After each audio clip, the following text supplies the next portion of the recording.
نصلی علی رسولہ الکریم اما بعد فاعوذ باللہ من الشیطان الرجیم بسم اللہ الرحمن الرحیم۔ جس طرح کہ یہ ہم نے ابھی یہ شروع سلسلہ کیا ہے قرآن پاک کی، جو قرآن پاک کے قرآنی دعائیں جو ہیں ان کو ہم پڑھنے کی کوشش کریں گے اور سمجھنے کی کوشش کریں گے، اور کچھ نہ کچھ اس کا پس منظر بھی دیکھنے کی کوشش کریں گے۔ تو جو اہل ایمان ہے، جو مومن بندہ ہوتا ہے، وہ اپنے لیے اللہ رب العزت سے دعا کرتا ہے۔ جو مومن بندہ ہوتا ہے تو وہ اللہ رب العزت سے دعا یہی کرتا رہتا ہے کہ ربنا اننا آمنا فاغفر لنا ذنوبنا وقنا عذاب النار۔ دعا کو ہم دوبارہ پڑھتے ہیں، پھر اس کا ترجمہ کریں گے، پھر اس کے بعد یہ دیکھیں گے کہ اس کا پس منظر کیا ہے اور یہ کیوں دعا کی جاتی ہے۔ تو اہل ایمان یہ دعا کرتے ہیں ربنا اننا آمنا فاغفر لنا ذنوبنا وقنا عذاب النار۔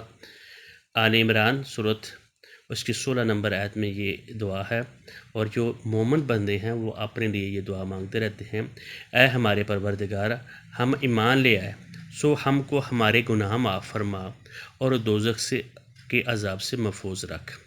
ربنا اے ہمارے پروردگار، اننا بے شک ہم آمنا ایمان لے آئے، تیری پناہ میں آ گئے، فاغفر لنا ذنوبنا تو ہم معاف کر دے، یعنی ڈانپ دے، لنا ہمارے ذنوبنا جو گناہ ہیں، وقنا عذاب النار اور آگ کے عذاب سے ہمیں محفوظ رکھا، آگ کے عذاب سے ہمیں بچا۔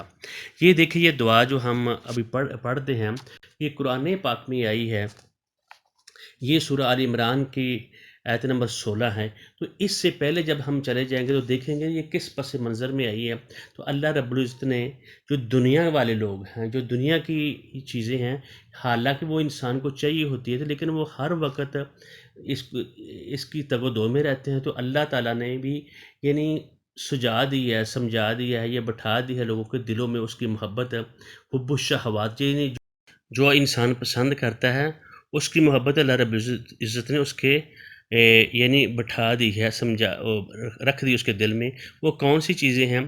زین للناس حب الشہوات، جو شہوات جو ہوتی ہے اس کی ہیں، ان کو آدمی کو من النساء، اس کو خواتین چاہیے اور بیٹے چاہیے، انسان کی یہ ضروریات ہیں، اور اس کو سونے چاندی کے ڈھیر چاہیے، وقناطیر المقنطرۃ من الذهب والفضہ، سونے کے اور چاندی کے، والخیل المسومۃ، ان شاندار گھوڑے، جس طرح کہ آج کل تو ایروپلین ہوتا ہے، یعنی گھوڑے چاہیے جو اسپیشل گھوڑے ہوتے ہیں، تو اس کی جگہ پہ آج کل ایروپلین آ گیا ہے، کار آ گئی ہے، اور اس کے بڑی بڑی گاڑیاں آ گئی ہیں، جہاز آ گئے ہیں، تو انسان اپنے لیے یہ چیزیں پسند کرتا ہے۔ والانعام والحرث، اور اس کو یعنی مویشی اور کھیتی باڑی زمین اس کو چاہیے۔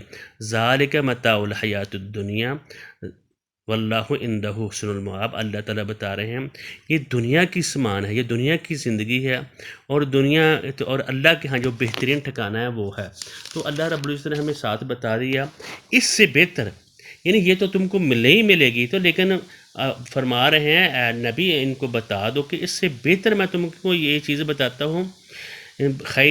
قل اعنبئکم بخیر من ذالکم للذین اتقوا، جو لوگ تقوی اختیار کرتے ہیں، اللہ رب العزت سے ڈرتے ہیں، عند ربہم، ان کو کیا ملے گا؟ ان کو باغات ملیں گے، ان کو جنتیں ملیں گی جس میں نہریں بہہ رہی ہوں گی، فیہا ازواج مطہرہ، اگر تم نے ادھر عورتیں پسند کی ہیں تمہیں پاکیزہ عورتیں ملیں گی جو پاکیزہ ہوتی ہیں، ادھر تم نے خواتین مانگی ہیں، عورتوں سے محبت مانگی ہے، تو آخرت میں اللہ تعالیٰ کے ہاں باغات بھی ملیں گے، جنت بھی ملے گی، اور جس کے نیچے نہریں بہہ رہی ہوں گی وہ ملیں گے، فیہا ازواج مطہرہ، اور سب سے بڑی بات ہے رضوان من اللہ، اللہ تعالیٰ کی خوشنودی، اللہ تعالیٰ کی رضا ملے گی۔ واللہ بصیر بالعباد، اللہ تعالیٰ دیکھ رہا ہے اپنے بندوں کو۔ میرے بندے دنیا کو پسند کرتے ہیں کہ آخرت کو پسند کرتے ہیں؟ اور جو نیک لوگ ہوتے ہیں تو وہ کیا کرتے ہیں؟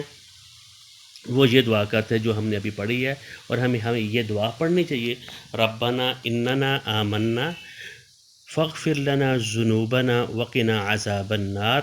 یہ اس کو ہمیں اپنی یعنی زندگی کا وہ سامان بنا لینا چاہیے اور اس کو پسند پڑھتے رہنا چاہیے۔ اور اللہ تعالیٰ آگے ہم بتا رہے ہیں یہ جو ہے نا کون لوگ یہ اس کے اوپر پورا اتریں گے، جن لوگوں نے کہا ہے ہمیں مان لیا اور ہمیں معاف کر دے، تو اللہ تعالیٰ ان کو یہ ساری چیزیں دے دے گا، اس کو ان کو معاف بھی کر دینا، آگ کے عذاب سے بھی بچا لے گا۔ لیکن وہ کون لوگ ہیں؟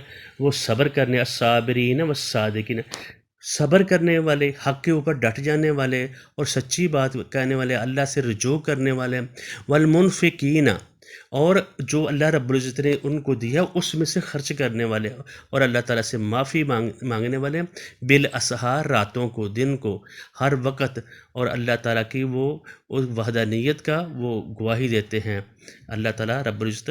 تو یہ دعا ہمیں پڑھتے رہنا چاہیے۔ ساتھ اس بتانے کا مقصد یہ ہے کہ جو ہم قرآنی دعائیں پڑھ رہے ہیں، اس کو پڑھ رہے ہیں، اس کا کتنا فائدہ ہے اللہ کے ہاں۔ اللہ مقرب بن جاتا ہے، اللہ اس کا مددگار ہو جاتا ہے، اللہ ان کا یعنی جو بندہ یہ دعا کرتا ہے اس کے لیے اللہ تعالیٰ ہر چیز کھول دیتا ہے، اور اس کو اللہ تعالیٰ پسند بھی کرتے ہیں۔